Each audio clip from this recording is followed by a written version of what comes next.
Hello there, and welcome to episode 4 of Bedrock Boot Camp with me, Nogri. Today we're going to be talking about mining with the intent of upgrading our gear and collecting resources for future projects.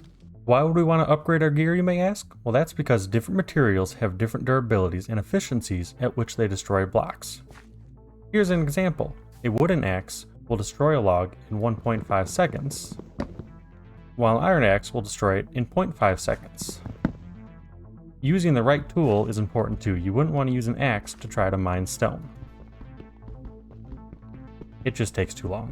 The same is true for swords. A wooden sword will do 5 points of damage, 2.5 hearts. And an iron sword will do 6 damage, 3 hearts of damage. Let's go get this pig, so we have the same thing. For tool and sword efficiency, from worst to best material is wood, stone, iron, gold, diamond, and netherite. We currently don't have any netherite to show off, so I just threw a little sign up. When it comes to armor, the materials are a little different. Leather is the least effective and only provides you with 3.5 armor points with a full set, while iron provides you 7.5 armor points. The least to best materials for armor is leather, gold, chainmail, iron, diamond, netherite. You can also get a turtle helmet that offers you the same protection as an iron helmet, 1 point, but that's a topic for another day. You may have noticed, while we tested, the bar at the bottom of the tool inventory slot. That is the durability bar. It represents how many times you can use that tool or armor before it breaks. That bar starts green, then as it depletes, it goes to yellow, orange, and then red before it breaks. And just like the effectiveness, the material the tool is made from affects the durability. For tools, the least durable to most durable goes gold, wood, stone, iron, diamond, and netherite.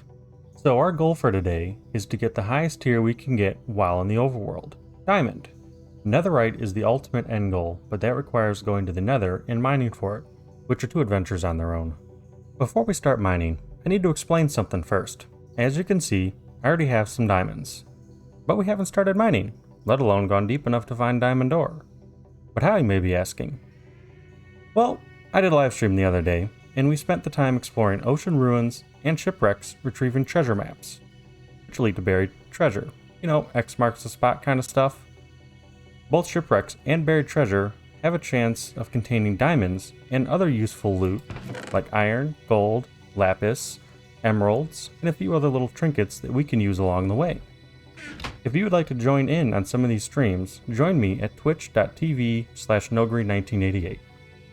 Now first things first, we need some materials. I'd recommend always bringing sword, shield, torches, pickaxe, shovel, food, wood, sticks, ladders, and a bucket or 2 of water before you go caving. And before anyone says anything, yes, I know the buckets have no water in them. We're going to fill them up now. Once we have that together, we could find a spot to mine down. I'm going to go with the 3x1 hole method. That way we can build water elevators once we have access to soul sand. Now let's start digging. We are looking to get down to Y11. The Y coordinate is the middle of the 3 coordinates. We are mining down to 11 because I feel that is the level we will get the most ores while having the highest chance to find diamonds. It will also put us on the top of the lava lakes. The ores and where they can be found are coal ore, which is found below 128, iron, which is below 63, gold, which is below 33, lapis below 31, redstone and diamond are both below 16.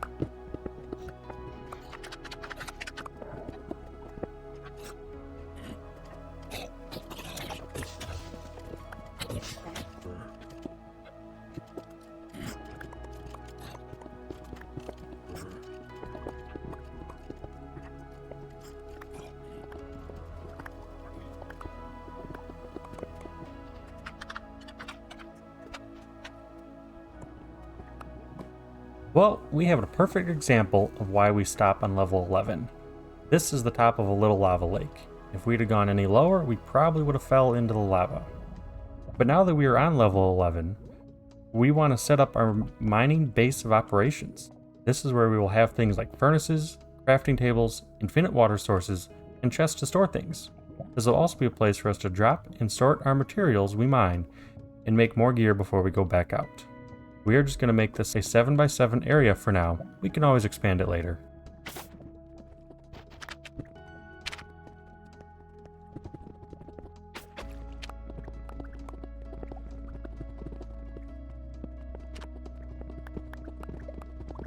Alright, well we have our little base of operations set up, but we need a way to get back up, because I really don't see a way at the moment.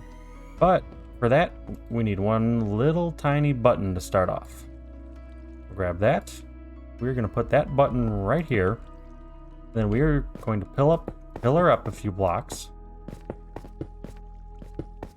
And 2 spots above the button, we're going to put down water. That button will prevent the water from spilling down.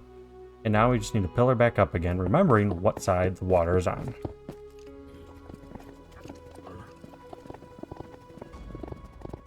And now that we are all the way at the top, let's go ahead and check to see if that water is going to work. Good. We made it down. Looks like we took a slight bit of damage, might have to raise the water just a little bit, but now we need another way back up.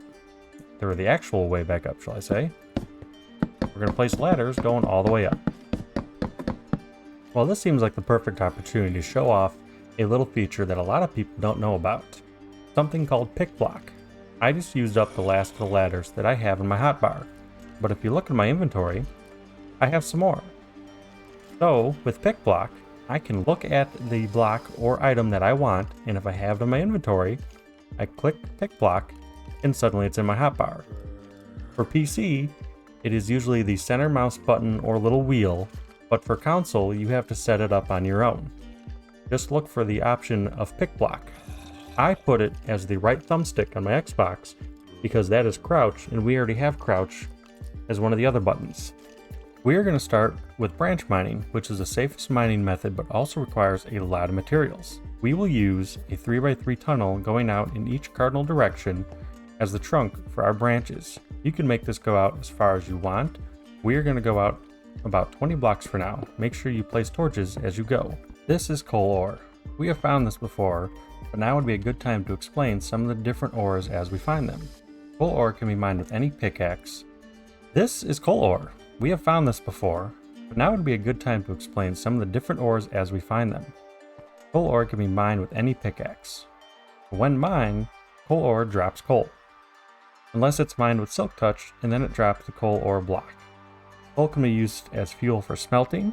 It will smelt for 80 seconds or 8 items. It can be used to craft torches, campfire, fire charges, and blocks of coal. We can also use it for trading once we start dealing with villagers. This is iron ore. It must be mined with a stone pick or higher. When mined, it drops iron ore, which of course I picked it up so I can't even show you. It drops iron ore, and it must be smelted down into an ingot. Iron has many uses in the game, and we will be using a lot of it. So this right here is redstone ore. This must be mined with an iron pickaxe or higher.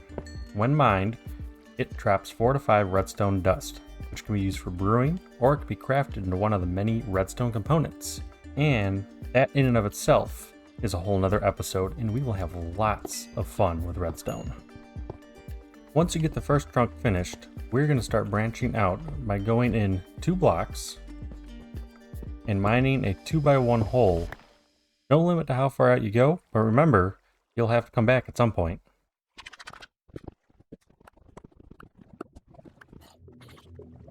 This is what I meant when I mentioned lava pools. Definitely don't want to jump into there. If you burn up in lava, you could lose everything. The lava has its uses. You can pick it up with a bucket. You can use it in a furnace to smelt, or you can use it in an iron farm as a lava blade. But what we really want to use it for is obsidian. When you pour water on a lava source block, you get obsidian, which can only be mined with a diamond pickaxe. It takes a while and is dangerous because there is usually lava underneath. So I usually keep the water flowing while I mine. We're going to collect about 20 pieces for now, which we will use for an enchantment table and another portal in future projects.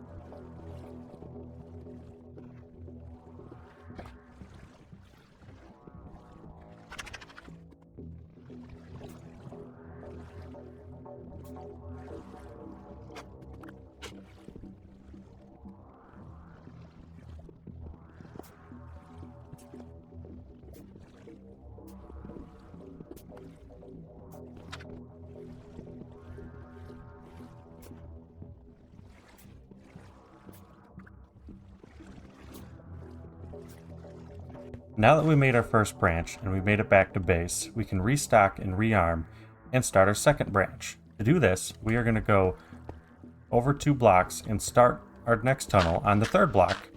That way, we can see the surface area of all of these blocks in between, and we are less likely to miss the important ores that we are looking for. Now that we have run into a cave, we can try out a different type of mining. Caving, also known as spelunking.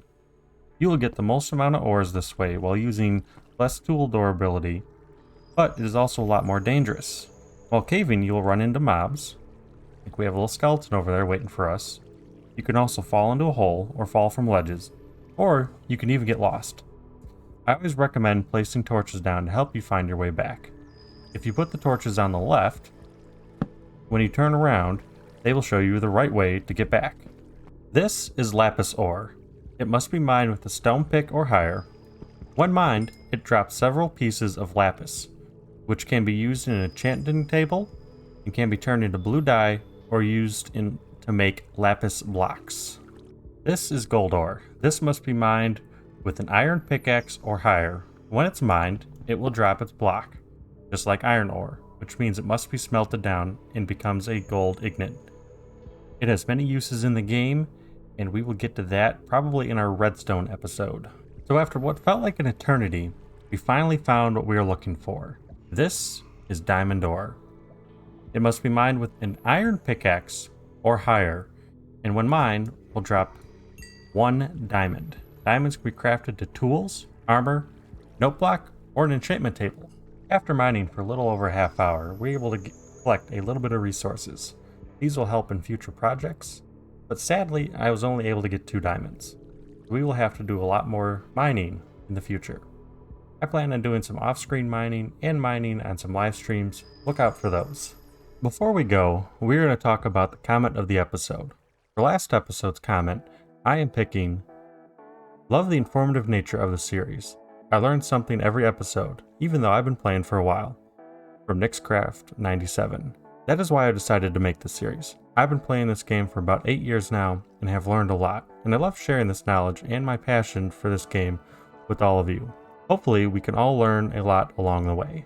We didn't find enough diamonds to start gearing up, but now we know what to look for, and that is where we're going to wrap up this episode. In the next episode, we're going to talk about planning out the future and getting a storage area set up. Until then, this has been Nogri with the Bedrock Boot Camp. Over and out.